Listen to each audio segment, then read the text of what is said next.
In this video, I'm going to show you the best way that you can present your Google Slides presentation inside of Microsoft Teams. Okay, so the first thing that we need to do is open up Google Slides. We can then go ahead and open our slide and prepare. Now, once you've got Microsoft Teams open and you've joined the call, we're going to go into slideshow mode. Well, obviously, we would need to open up the app first. So go to Microsoft Teams and then go ahead and join your call, whether that's your own call or if someone's invited you. I'm in a meeting here, which we can join, and that is then going to prompt us to enable our audio and also the microphone and also the camera. We can then join the meeting. Okay, so now we are inside of the meeting. You want to go to share in the top right-hand corner.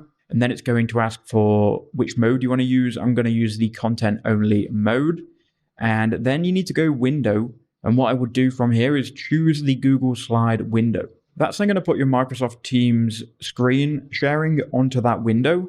And now if you just click on slideshow, you're going to be straight into it, and that is exactly the process and probably the best way that I've found. You can then go through this slideshow, and as you can see, it shows in the bottom right hand corner, and it's just best for everyone involved. Then when you don't need to share anymore, you click stop sharing, then you can go ahead and exit out of Google Docs.